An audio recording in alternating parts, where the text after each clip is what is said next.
এদিকে জুমার পরেই সারা দেশে তাণ্ডব চালালো আওয়ামী লীগ।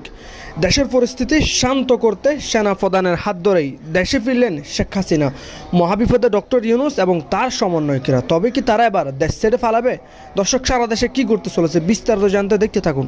দর্শক বন্ধুরা, আপনারা সকলেই টাইটেল দেখে বুঝে গেছেন, আর কিছু না, আমাদের বাংলাদেশের প্রধানমন্ত্রী শেখ হাসিনাকে, তাকে আপনার ওয়ার্কার কালকে জুম্মার নামাজের পরেই ভারত থেকে ফিরিয়ে আনতেছে বাংলাদেশে। শেখ হাসিনাকে কেন্দ্র করে ভারত কি করতে চাইছে, শেখ হাসিনার পুনর্বাসনের জন্য ভারত কতটুকু কি করতে প্রস্তুত, আওয়ামী লীগের কর্মী সমর্থকদের উদ্দেশ্যে একটি বার্তা তো পৌঁছে দেওয়ার চেষ্টা করেছেন তিনি, যে কোনো সময় দেশের মধ্যে ঢুকে পড়বেন। কিভাবে ঢুকে পড়বেন? ভারতের সহযোগিতা ছাড়া কোনোভাবে এটি সম্ভব? সাবেক প্রধানমন্ত্রী শেখ হাসিনা, যিনি ভারতে রয়েছেন, তার সঙ্গে ভারতের প্রধানমন্ত্রী নরেন্দ্র মোদী এবং নিরাপত্তা উপদেষ্টা অজিত দোভালের নিয়মিত দেখা সাক্ষাৎ হচ্ছে। তবে এবার হতে পারে সেনা অভ্যুত্থান।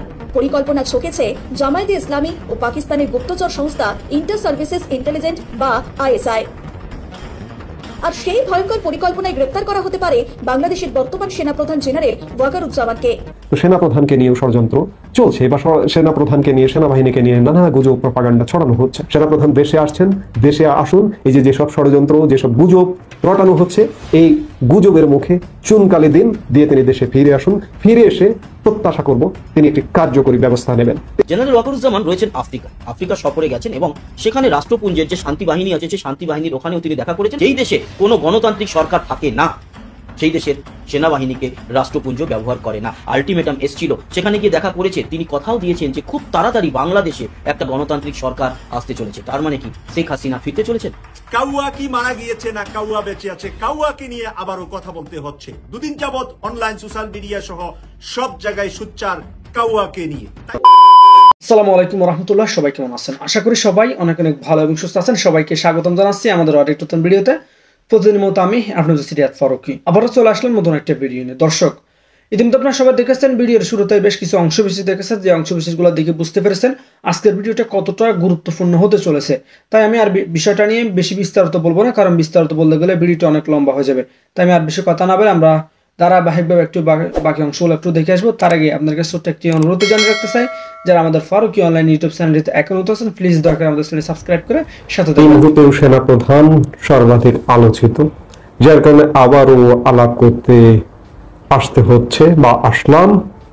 আলাপ করতেই হবে, কারণ সারা জাতি, সারা দেশ একজন সেনাপ্রধানের দিকেই তাকিয়ে রয়েছে, পুরো বাহিনীটির দিকে তাকিয়ে রয়েছে।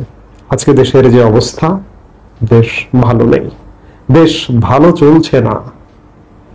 এই মুহূর্তে সেনাপ্রধান বিদেশ সফরে আছেন এবং তিনি আসবেন, বেশ দূরে আছেন। বাংলাদেশ থেকে প্রায় ৮,০০০ কিলোমিটার ডিস্টেন্সের এক দেশে আছেন। ঢাকা থেকে সেই দেশের রাজধানী বাঙ্গি, সেন্ট্রাল আফ্রিকান রিপাবলিক, সেই দেশের দূরত্ব প্রায় ৮,০০০ কিলোমিটার। সেই ৮,০০০ কিলোমিটার ভেদ করে এবং বিভিন্ন ট্রানজিট হয়ে আসতে হয়, দীর্ঘ সময় লাগে। গত সোমবার সেনাপ্রধান ৩ দিনের সফরে এই সেন্ট্রাল আফ্রিকান রিপাবলিকে গেছেন। তার আগে তিনি ২৫ ফেব্রুয়ারি জ্বালাময়ী বক্তব্য দিয়েছিলেন, জাতির উদ্দেশ্যে জাতিকে সতর্ক করে দিয়েছিলেন। এই সতর্ক করবার পর থেকেই নানা রকম জল্পনা কল্পনা চলছে। এমনকি সেনাপ্রধানের এই সফরটিকে নিয়েও জল্পনা কল্পনার বিভিন্ন ডালপালা মেলে ধরা হচ্ছে, ষড়যন্ত্র তত্ত্ব আবিষ্কার করা হচ্ছে। বলা হচ্ছে সেনাপ্রধান দেশ ত্যাগ করেছেন, সেনাপ্রধানকে পদত্যাগ করা হয়েছিল, ইত্যাদি ইত্যাদি বিভিন্ন কিছু। সেনাপ্রধান যদি দেশই ত্যাগ করবেন, এই মুহূর্তে জাতিসংঘ বলছে পৃথিবীর সবচেয়ে অনুন্নত দেশগুলোর একটি হচ্ছে সেন্ট্রাল আফ্রিকান রিপাবলিকান। এই দেশে তিনি যাবেন কেন? আবার প্রশ্ন করা হচ্ছে, সেখানে তো আমাদের শান্তি মিশনের যে সদস্য কয়টা, সম্ভবত ৫টা কন্টিনজেন্ট ওখানে অবস্থান। দেশটা বিরাট, বাংলাদেশের প্রায় ৪ গুণ বড় আয়তন বাংলাদেশের থেকে। জনসংখ্যা খুব বেশি নয়, আমাদের কোন একটি বিভাগের সমান বা তারও থেকে কম। কত ৪৭-৪৮ লাখ এরকম দেখলাম মনে হয় জনসংখ্যা। এমন একটি দেশ ভিজিটে যাবেন কিংবা দেশ ত্যাগ করবেন, যদি দেশ ত্যাগ করেনি কোনো উন্নত দেশে যাবেন বা কোনো সহনীয় দেশ, দুর্গম একটা দেশে যাবেন কেন? এটি একটি অত্যন্ত দুর্গম দেশ, এবং দুর্গম দেশ থেকে যাতায়াত অনেক কঠিন ব্যাপার। সেখানকার কৃষি নির্ভর অর্থনীতি এবং জাতিগত দাঙ্গা, নিজেদের মধ্যে মারামারি, হানাহানি এবং দান অনুদান ত্রাণ নির্ভর একটি দেশ। সেই দেশে কেন যাবেন? এই দেশে যাওয়া নিয়ে প্রশ্ন যে সেনাপ্রধান আর আসছেন না। সেনাপ্রধান আসছেন, 3 দিনের সফরে গেছেন, দীর্ঘ যাত্রা যেহেতু, তার আসতে আসতে হয়তো শুক্রবার লেগে যাবে। তো সেই জায়গায় সেনাপ্রধান আসছেন এমনও বলা হচ্ছে, দেখলাম যে সেনাপ্রধান শান্তিরক্ষী মিশন আনতে গেছেন বাংলাদেশে, ইত্যাদি বিভিন্ন কিছু। তিনি এরকম একটা অনুন্নত দেশে যাবেন কেন? শান্তিরক্ষী মিশন আনতে গেলে তিনি হেডকোয়ার্টারে যাবেন, জাতিসংঘ শান্তিরক্ষী মিশনের হেডকোয়ার্টারে যাবেন, একটা দেশে তো যাবেন না। নানা রকম গুজব, প্রপাগান্ডা এগুলো করা হচ্ছে। আবার কেউ কেউ গুজবের ডালপালা মেলাতে মেলাতে আরো এক ধাপ বাড়িয়ে বলছেন যে আমাদের উপমহাদেশে, আমাদের সাবকন্টিনেন্টে উদাহরণ আছে। আপনাদের মনে পড়ে নিশ্চয়ই 1999 সালে পাকিস্তানের ঘটনা। নওয়াজ শরীফ সরকার তখন ক্ষমতায় ছিল। নওয়াজ শরীফ সরকার তৎকালীন সেনাপ্রধান জেনারেল পারভেজ মোশাররফকে দেশে তার বিমান অবতরণ করতে, তিনি শ্রীলঙ্কা সফরে গিয়েছিলেন, সফর থেকে ফিরে দেশে বিমান অবতরণ করতে বাধা দিয়েছিল। এই বাধার পরিপ্রেক্ষিতে সেনাবাহিনী সরকারের বিরুদ্ধে বিদ্রোহ ঘোষণা করে এবং নওয়াজ শরীফকে পতন ঘটিয়ে পারভেজ মোশাররফ ক্ষমতার কেন্দ্রে আসেন।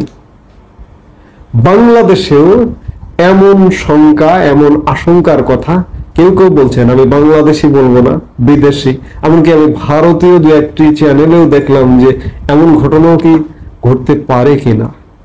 আসলে সত্যিকার অর্থে সেই ধরনের কোনো ঘটনার কোনো আলামত নেই। আবার ভেতরে ভেতরে যেহেতু সেনাবাহিনী নিয়ে নানা রকম ষড়যন্ত্র, সেনাবাহিনীর মনোবল ভেঙে দেওয়া, বাংলাদেশের মনোবল ভেঙে দেওয়া, বাঙালি জাতির মনোবল ভেঙে দেওয়া, একটা ব্যর্থ রাষ্ট্র, ওই ধরনের সেন্ট্রাল আফ্রিকান রিপাবলিকের মতো দেশ বানানোর নানা রকম পায়তারা চলছে। সে জায়গায় এই ধরনের গুজব, প্রপাগান্ডা চালু রেখে একটি পক্ষ স্বার্থ হাসিল করতে চায়। তাদের কি স্বার্থ? তাদের হয়তো ব্যক্তি স্বার্থ হাসিল হতে পারে। তারা হয়তো কোটি কোটি ডলার কামাতে পারে, কামিয়ে বিদেশে নিরাপদে জীবনযাপন করতে পারে, কিন্তু তার জন্মভূমি, তাদের জন্মভূমিকে ধ্বংসস্তূপে পরিণত করতে পারে। এটি হতে পারে। এরকম ষড়যন্ত্র চলছে।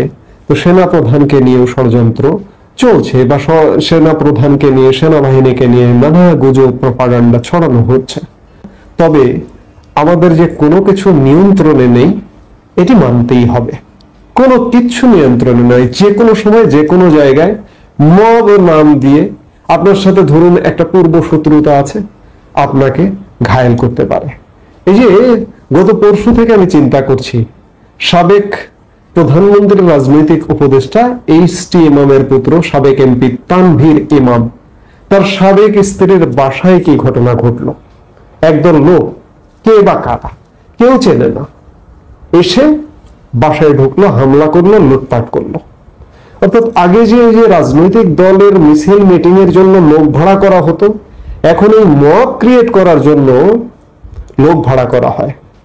কারণ আমাদের কর্মসংস্থান বন্ধ হয়ে গেছে, গার্মেন্টস বন্ধ হয়ে গেছে, কর্মের চাকা স্তব্ধ হয়ে গেছে। তারা কি করবে? তাদেরকেই কি ভাড়া করে আনছে? ভাড়া করে এনে এই ধরনের মব ক্রিয়েট করা হচ্ছে। সরকার যদিও উদাসীন ভূমিকা পালন করে যাচ্ছে, এর দায় এড়াতে পারে না সরকার। আজ হোক কাল হোক, একদিন না একদিন সরকারের এসব দায়ের বিচার হবে। কিন্তু একটি আশার কথা, যে যারা মব ক্রিয়েট করেছে তানভীর ইমামের সাবেক স্ত্রীর বাসায় বা শ্বশুর বাসায়, সেই বাসায় তাদের মধ্য থেকে কয়েকজনকে গ্রেফতার করেছে। এখন তাদের শাস্তির আওতায় আনুক এবং দৃষ্টান্তমূলক শাস্তি দেওয়া হোক, নইলে এই ধরনের মব চলতেই থাকবে। এখন যেটি বলছিলাম সেনাপ্রধান নিয়ে, যে দেশ আসলে ভালো নেই। সিভিল যাদেরকে দায়িত্ব দেওয়া হয়েছে, সেনাপ্রধান যাকে দায়িত্ব দিয়েছেন, যাদেরকে দায়িত্ব দিয়েছেন, তারা দেশ ভালো রাখতে পারছেন না, আমাদেরকে ভালো রাখতে পারছেন না। আমরা প্রত্যাশা করব আমি বারবারই বলি যে সামরিক শাসন নয়, এটি 3 মাসের সরকার এবং সেটি সেনা তত্ত্বাবধানে, এমনকি আন্তর্জাতিক তত্ত্বাবধানে হতে পারে, জাতিসংঘের তত্ত্বাবধানে হতে পারে। অবশ্য জাতিসংঘ যদিও বা এখন একটি খানিকটা অযোগ্য প্রতিষ্ঠানে পরিণত হয়েছে, যদি তাই না হতো ট্রাম্প প্রশাসন, মার্কিন যুক্তরাষ্ট্রের নতুন প্রশাসন কেন একের পর এক জাতিসংঘের বিভিন্ন সংস্থা থেকে প্রত্যাহার করে নিচ্ছে, সেই জায়গায় প্রশ্ন আছে। আমি সর্বোপরি বলবো সেনাবাহিনীকেই, সেনা প্রধানকেই এই যে যত ষড়যন্ত্র আছে এগুলো রুখে দিতে হবে এবং দেশে একটি অবাধ, নিরপেক্ষ, সুষ্ঠু নির্বাচনের পরিবেশ তৈরি করতে হবে। সেনাপ্রধান দেশে আসছেন, দেশে আসুন। এই যে যেসব ষড়যন্ত্র, যেসব গুজব রটানো হচ্ছে, এই গুজবের মুখে চুনকালি দিন দিয়ে তিনি দেশে ফিরে আসুন।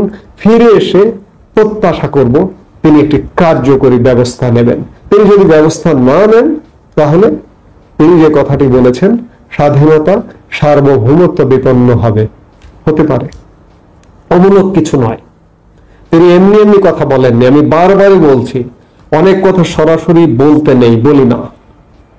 তিনি সিগন্যাল পেয়েছেন, সিগন্যাল পেয়ে বলেছেন যে আপনারা যদি নিজেদের মধ্যে হানাহানি করেন, দেশের স্বাধীনতা, সার্বভৌমত্ব বিপন্ন হবে। আমরা চাই না আমাদের স্বাধীনতা, সার্বভৌমত্ব বিপন্ন হোক, আমরা আবার পরাধীন হয়ে যাই। সেই জায়গা থেকে শেষ ভরসা স্থল সেনাপ্রধান আপনাকেই বলছি, এই দেশটিকে বাঁচান। আপনি বাংলাদেশের ইতিহাসের অংশ হয়ে উঠুন এই দেশটিকে বাঁচিয়ে। আসসালামু আলাইকুম। আমাদের প্রধান উপদেষ্টা ডক্টর মোহাম্মদ ইউনূস সম্পর্কে আমি প্রায় একটি কথা বলে থাকি, তিনি এমন একটা সহজ সরল ভাব নিয়ে থাকেন সবসময় যেন তিনি কিছুই বোঝেন না। আসলে বাস্তবতা হচ্ছে উল্টো।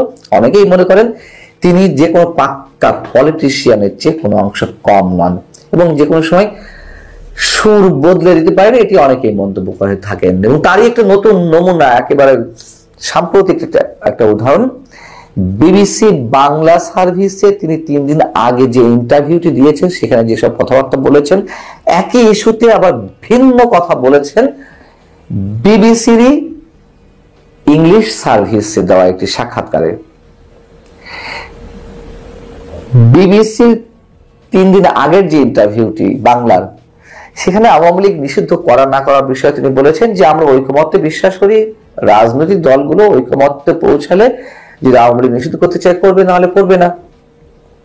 এবং আওয়ামী লীগ যে বাংলাদেশে অস্থিতিশীলতা সৃষ্টির জন্য দিনের পর দিন চেষ্টা করে যাচ্ছে আনরেস্ট তৈরি করার জন্য, সেটিও তিনি বলেছেন যে এটি বাংলাদেশের জন্য বড় হুমকি, এই যে দলটি পালিয়ে বেড়াচ্ছে। 3 দিন পর এসে বিবিসির ইংলিশ সার্ভিসে যে ইন্টারভিউটি প্রকাশিত হলো বুধবার, সেখানে তিনি বলছেন আওয়ামী লীগ নির্বাচনে অংশ নেবে কিনা সেটি তাদের সিদ্ধান্ত। আওয়ামী লীগ কি বলেছে আওয়ামী লীগ নির্বাচনে অংশ নেবে না? এবং একই সঙ্গে তিনি বলছেন যে নির্বাচনে কারা অংশগ্রহণ করবে তা নির্বাচন কমিশনের সিদ্ধান্ত নেবে। এর আগে ইন্টারভিউতে বলেছেন বা সবসময় বলেছেন রাজনৈতিক দলগুলো যে সিদ্ধান্ত নেবে, আর এখন বলছেন নির্বাচন কমিশন যে সিদ্ধান্ত নেবে। মানে 2 ধরনের বৈপরীত্য কথার কতটা ভয়ঙ্কর একটি নমুনা। আওয়ামী লীগের নেতাকর্মীদের নিরাপত্তার বিষয়ে বিবিসির পক্ষ থেকে প্রশ্ন করা হয়েছিল, ইংলিশ সার্ভিসের পক্ষ থেকে।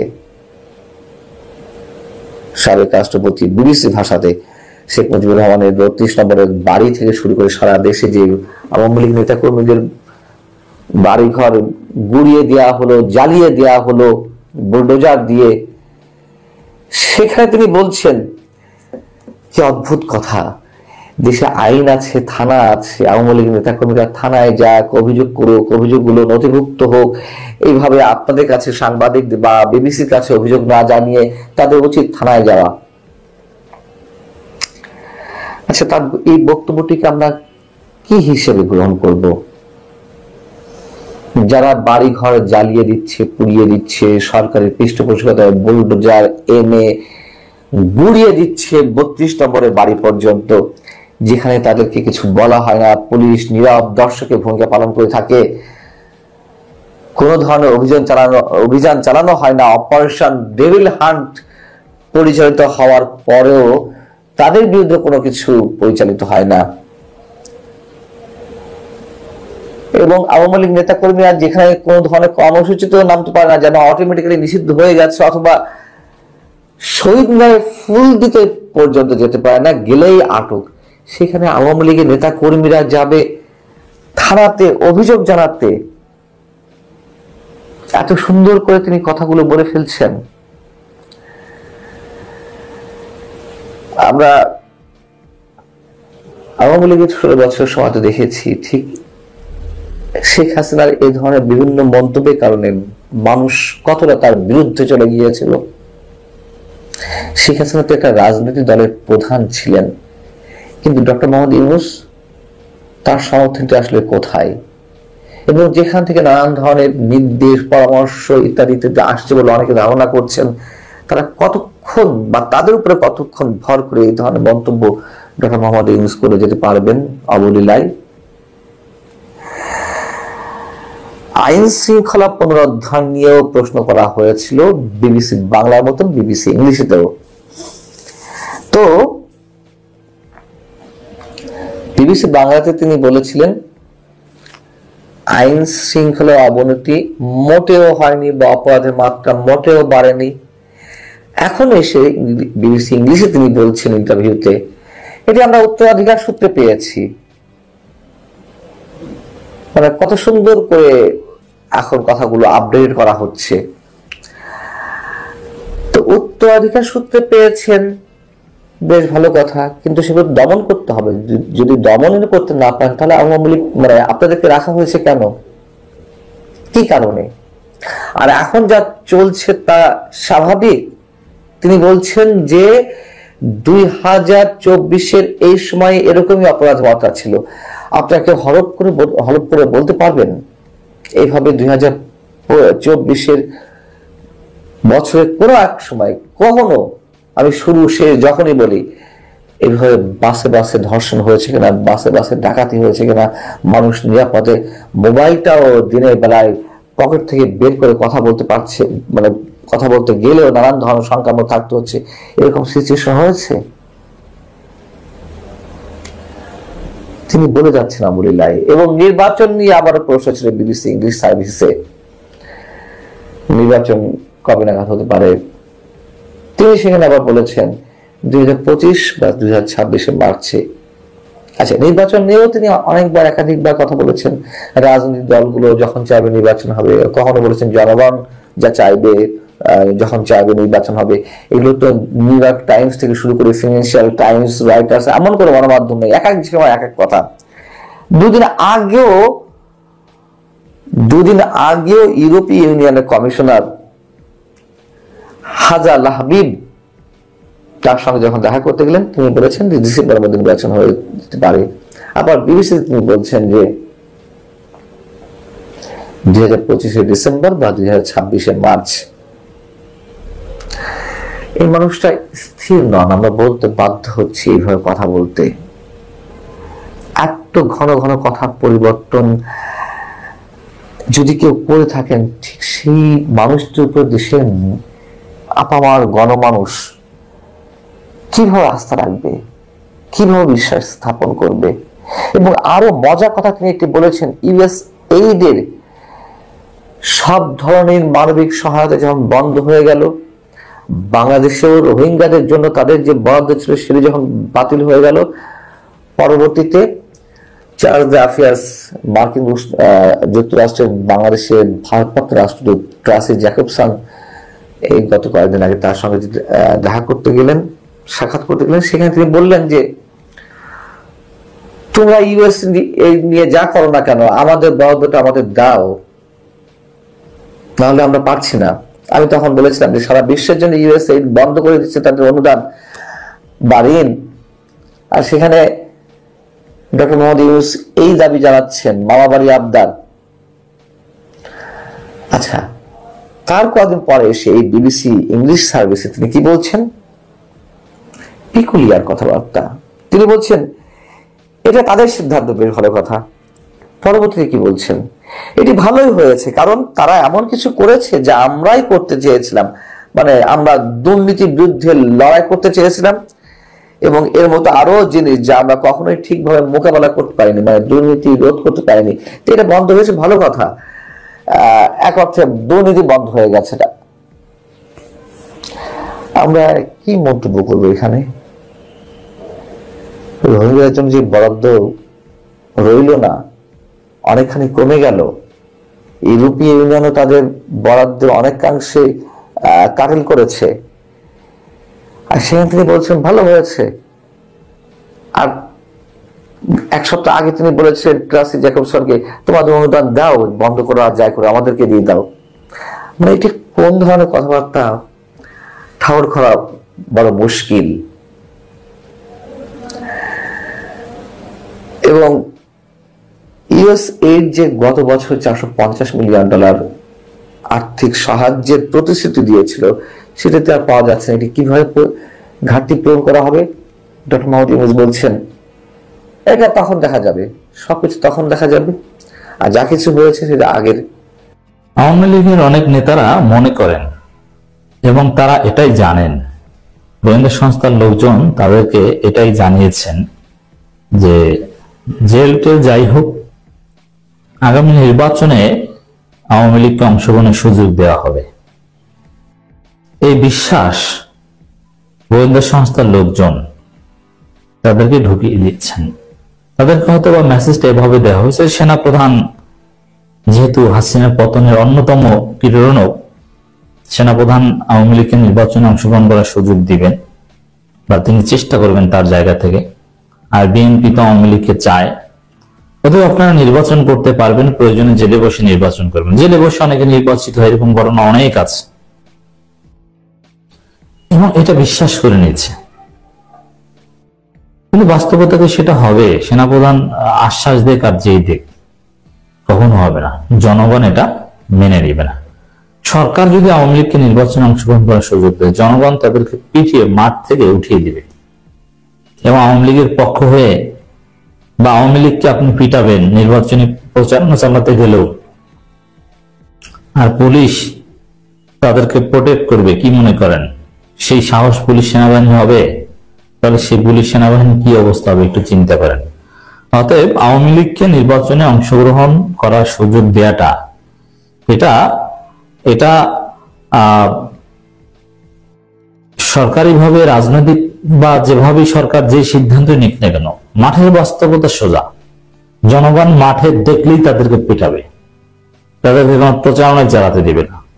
অতএব এটা সেনাবাহিনীর বাপ এসেও এটা কিছু করতে পারবে না। জনগণ তাদেরকে টলারেটই করবে না। মহিলারা ঝাড়ু দিয়ে পিটাবে, নির্বাচন ব্যবস্থা ভণ্ডুল হয়ে যাবে, তফসিলে স্থগিত করতে হবে যদি আওয়ামী লীগকে নির্বাচনের অংশগ্রহণের সুযোগ দেয়। শাহজাহান খানের একটা বক্তব্য, নির্বাচনে অংশগ্রহণের জন্য দোয়া চাইলেন শাহজাহান খান, এবং মুখে খুব হাসি, যদিও বুলেট প্রুফ জ্যাকেট পরা।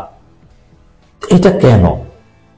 এই যে শাহজাহান খানের হাসি এবং নির্বাচনে অংশগ্রহণের জন্য দোয়া চাওয়া, মানে মনে হয় নিশ্চিত নির্বাচনে অংশগ্রহণ করতে পারছে না, অথচ আওয়ামী লীগ নিষিদ্ধের দাবি উঠছে, নিবন্ধন বাতিলের দাবি উঠছে, এবং শাহজাহান খান সহ অনেকের সাজা হতে পারে, সাজাপ্রাপ্ত আসামি হিসেবে তো নির্বাচনে অংশগ্রহণ করার সুযোগ থাকা উচিত নয়।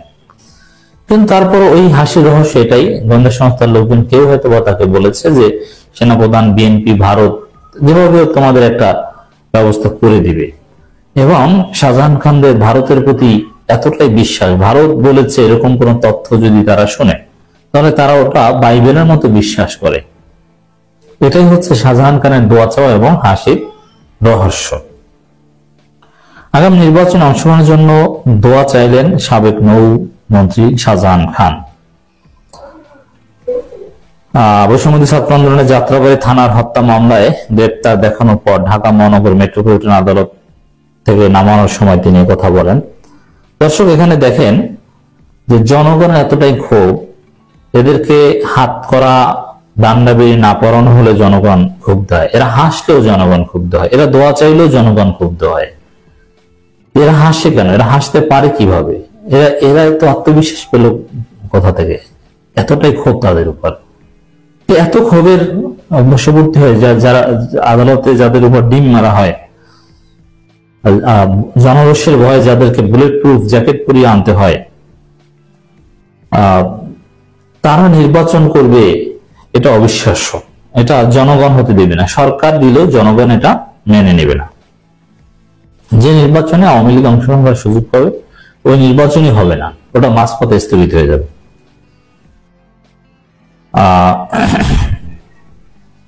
আরো ওই সুলাইমান সেলিম ভাইরা, এদের মূলত ওই ধানমন্ডি 32 ভাঙার পর এদের ভয় ঢুকে গেছে, তারপর ওই কারো কারো আশ্বাসে আত্মবিশ্বাস কাজ করছে। এ সময় তিনি কেমন আছেন জিজ্ঞেস করেন আদালতে উঠানোর সময় এক সাংবাদিক। উত্তরে তিনি বলেন, আমি তোমাদের দোয়ায় ভালো আছি, দোয়া করব আমার জন্য। তখন সাংবাদিক বলেন, কি দোয়া করব? এটাও কিন্তু একটা মজা চলে, দোয়া করবো এটা বললে তো কি দোয়া করবো এটা তো এক্স্যাক্টলি জিজ্ঞেস করে না, কিন্তু এটা দোয়া চাই এটা বললেও জনগণ এটা মানতে পারে না, যার ফলে পাল্টা প্রশ্ন যে কি দোয়া করব? উত্তরে শাহজাহান খান, দোয়া করবো যেন তাড়াতাড়ি মুক্তি পেয়ে দেশে শান্তি শৃঙ্খলা কিভাবে ফিরিয়ে আনা যায় এবং আগামী নির্বাচনে কিভাবে অংশগ্রহণ করতে পারি, এসব কারণে দোয়া করবে। এখন নির্বাচন অংশগ্রহণ করার দোয়া চাই, কেউ না কি বলেছে তাদেরকে। তখন সাংবাদিক বলেন, কি দোয়া? তখন সাংবাদিক আবার বলেন, সবাই বলছে আপনারা দেশে 12টা বাজিয়েছেন। তখন শাহজাহান খান বলেন, আমরা 12টা বাজিয়েছি না কারা 12টা বাজিয়েছে এটা সামনে প্রমাণিত হবে। এ সময় কারাগার থেকে সন্ত্রাসীদের হাত থেকে নিরাপদ আছেন বলেও মন্তব্য করেন শেখ হাসিনা সরকারের সাবেক প্রভাবশালী মন্ত্রী। শাহজাহান খানের মতো সন্ত্রাসী বাংলাদেশে রাজনীতিবিদ, শাহজাহান খানের মতো একজন অস্ত্রধারী সন্ত্রাসী আন্ডারগ্রাউন্ড টপ টেরর বাংলাদেশের মন্ত্রী হয়, এর চাইতে লজ্জার দুঃখের কিছু নেই। এমনকি তিনি তো আওয়ামী লীগ করতেন না, জাসদ করতেন না, কিন্তু এত বড় সন্ত্রাসী যে মাদারীপুরে আওয়ামী লীগ প্রতিষ্ঠিত থাকতে হলে তাকে আওয়ামী লীগের বড় নেতা বানাতেই হবে, নইলে আওয়ামী লীগ যারা করবে তাদেরকে শাহজাহান খান খেয়ে দিবে। ওবায়দুল কাদেরকে ধমকাতেন শাহজাহান খান স্থানীয় সরকার নির্বাচন কেন্দ্রিক কিছু বিষয় নিয়ে, এতটাই প্রভাবশালী। এইগুলো সব প্রভাব হচ্ছে আন্ডারগ্রাউন্ড সন্ত্রাসের প্রভাব। সেখানেও জানেন এই সন্ত্রাসীকে যদি খুশি না রাখি তো অঘটন ঘটিয়ে দিবে। আর এত বড় সন্ত্রাসী এখন বলেন যে সন্ত্রাসীদের হাত থেকে নিরাপদ আছি, দুঃখজনক কথা। তো জনগণ এদেরকে কখনো মুক্ত পরিস্থিতিতে দেখতে চায় না, এবং মুক্ত পরিস্থিতি দেখলে জনগণ এদেরকে জয় বাংলা করে দিবে, এটা আমি জানি। পরে তাদের কাঠগড় ওঠানো হয়, এই সময় তাদের হাতের হ্যান্ডক্যাপ, মাথার হেলমেট খুলে দেওয়া হয়। এরপর 10টা-15 মিনিটে বিচারক এজলাসে উঠলে তাদের বিভিন্ন মামলা গ্রেপ্তার দেখানোর শুনানি শুরু হয়। পরে আদালত এক এক করে গ্রেপ্তার দেখানোর আবেদন মঞ্জুর করেন। এরপর তাদের আদালত থেকে নামিয়ে গারদখানার উদ্দেশ্যে নেওয়া হয়। এই সময় সাংবাদিক জিজ্ঞেস করেন, আপনি তো হাসছেন কেন? মানে এদের হাসিগুলো জনগণ সহ্য করতে পারে না। জনগণের পক্ষ থেকে এই প্রশ্ন সাংবাদিকদের। এই সময় আরেক সাংবাদিক জিজ্ঞেস করেন, আপনি তো হাসছেন কেন? তখন শাহজাহান খান বলেন, আমি সবসময় হাসি, মৃত্যুর আগ পর্যন্ত হাসতে থাকবো। কারাগার কেমন আছেন জিজ্ঞেস করলে তিনি বলেন, খুব ভালো আছি, কারাগার থেকে সন্ত্রাসীদের হাতে নিরাপদ আছি। তারপর তাকে গারদখানার ভিতরে নিয়ে যাওয়া। দেখেন, এই যে যাদের পরকালীন একটা আত্মবিশ্বাস আছে যে না মৃত্যুর পরে আমি পরকালে ভালো থাকবো, তারা হাসতে পারে মৃত্যুর আগ পর্যন্ত। কিন্তু এই শাহজাহান খানদের মতো বেঈমান, বেনমাজি এরা কিভাবে হাসেন? কারণ এরাও তো জানেন যে অপকর্ম করেছে মৃত্যুর পরে তাদের আসল আযাব শুরু হবে। এরা হচ্ছে নেশাখোর। এই শাহজাহান খান হচ্ছে নেশাগ্রস্ত, ভয়ানক মদ করছিলেন, যারা দেখলেই বোঝা যায় এরা মারাত্মক নেশাখোর। কারাগারের মধ্যেও নাকি টাকা পয়সা থাকলে নেশা টেশা পাওয়া যায়, এরা নেশা করে হাসে।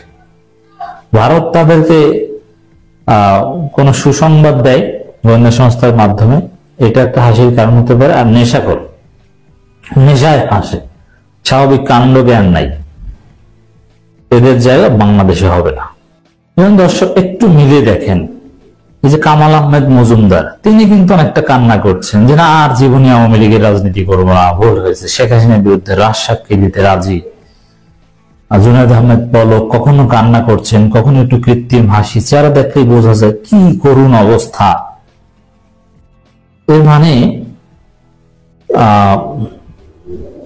আওয়ামী লীগ এই শেখ সেলিমের হাজী সেলিমের ছেলে সোলাইমান সেলিম তিনি বলেছেন যে কিছুদিন পর ফাঁসির আদেশ হয়ে যাবে, বোঝা হয়ে গেছে, সবাই হতাশ। অনেকে তো কান্নাই করেন, কামাল আহমেদ মজুমদার কান্না করেন। তার মধ্যে শাহজাহান খান হাসেন কেন? মিলান শাহজাহান খানকে আলাদা কিছু? বরং শাহজাহান খান আওয়ামী লীগের একটা বড় অংশ তাকে সহ্য করে না, কারণ তিনি জাসদ ছিলেন